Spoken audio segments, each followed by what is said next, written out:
The living room felt suffocating, heavy with the scent of her lavender, perfume mingling with something sour, a bitter tang that hinted at regret. I froze, my keys still dangling from my fingers, the front door ajar behind me. On the coffee table, the ultrasound photo lay in stark black and white, its grainy image shouting a truth I wasn't prepared to face. Lena sat on the couch, her hands clenched so tightly that her knuckles gleamed white, her gaze fixed anywhere but on me. Beside her, Ethan, my best friend since high school, stood, jaw tight, his usual easy grin replaced with a grim, unreadable line. The silence in the room roared, pressing against my chest, heavy and unyielding, speaking volumes before a single word was uttered. I had come home early from the office, a rare reprieve. The software project I'd been pouring myself into had hit an insurmountable wall, and all I wanted was to collapse into Lena's arms, to feel her warmth dissolve the tension coiling in my mind. Instead, I was met with this moment, carved deep into the marrow of my bones. My throat constricted as my keys hit the floor with a sharp clatter. "What is this?" I asked, my voice low, trembling with a mix of dread and disbelief. Lena's lips parted, but no sound emerged. Ethan shifted, his eyes darting to the photo, then to me, then away again. The past weeks had been unraveling slowly, though I hadn't recognized it then.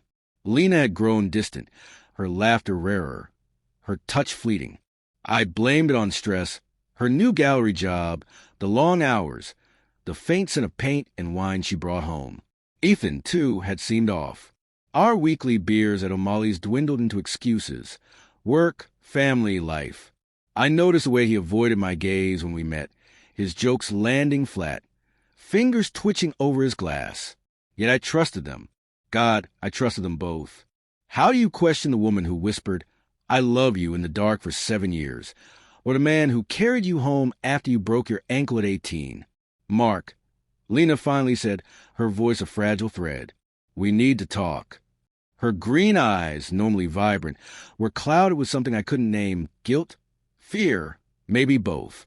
She reached for the ultrasound photo, her fingers trembling as she clutched it like a shield. I didn't mean for this to happen. My heart lurched. I wanted to scream, to demand answers, but my body felt leaden, as though I were sinking into the hardwood floor. Didn't mean for what had happened? I asked, though a part of me already knew. The air buzzed with a prelude of disaster, heavy as the moments before a storm breaks.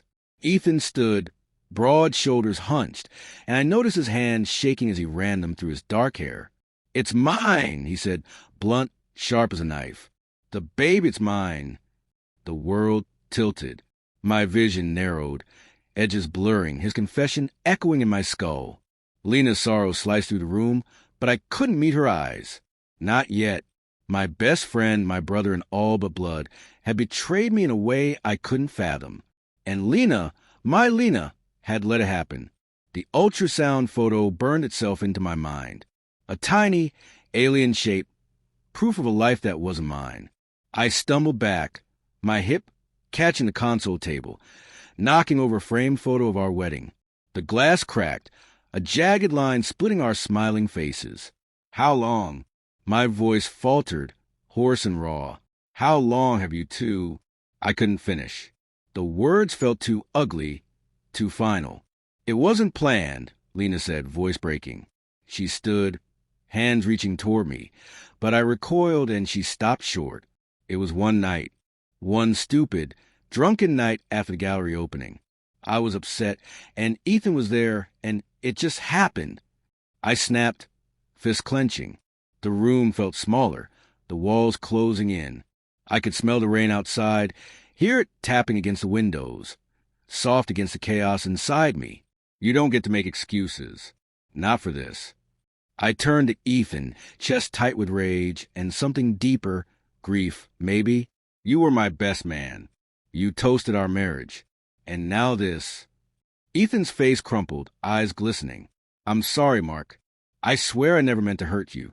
It just happened." His voice was small, no trace of the confident drawl I'd known. But the apology rang hollow, rehearsed. I wanted to strike him, to feel his jaw give under my fist, yet my arms remained heavy at my sides.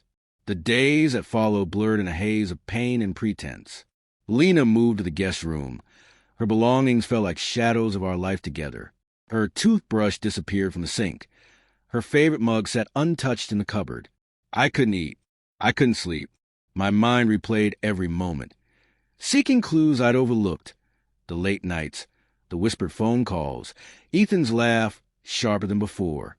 I lay awake staring at the ceiling, love and hate tangled together. I still loved her. God help me, I did. But every glance reminded me of Ethan's hands, of the life growing inside her that wasn't mine. I confronted them separately to understand. Lena cried, words tumbling from her like broken fragments. I was lonely, Mark, she admitted, voice muffled against the pillow. You were always working. I felt invisible. Ethan, he listened. Her confession stung, forcing me to face my own failures. Had I pushed her away with my absences? Was I complicit? Ethan was hard to pin down, evasive, curt in messages. When I cornered him at his apartment, the air thick with the smell of burnt coffee, he looked unraveling. I love her, he admitted, voice barely a whisper. I didn't mean to, but I do. His honesty was a raw wound, desperation in his eyes. He wasn't just sorry, he was scared. The truth deepened when I found the text. I borrowed Lena's phone to call my mother. Mine had died on the counter. A notification from Ethan blinked at me. We need to tell him everything. It's not just a baby. My stomach dropped. Scrolling through months of messages, I found intimacy, recklessness, plans for a future that didn't include me. Their betrayal wasn't a mistake. It was deliberate, repeated. I confronted them together. Ultrasound photo crumpled in my fist. The living room transformed into a courtroom, the air thick with accusation. You lied, I said, voice cold and steady. Both of you. This wasn't one night. This was everything. Lena's face drained the color. Ethan's shoulders slumped. Neither denied it. Silence was their confession. What comes next? I demanded, seeking answers, closure, anything to make sense of the wreckage. But Lena's tears turned to panic. Ethan's guilt to defiance. We're leaving, he said, voice hardened. We're starting over somewhere else. Lena nodded, eyes fixed on the floor. They had made their choice. Without me, the tragedy came 2 weeks later. I had moved out, crashing on a coworker's couch, my life packed into a duffel.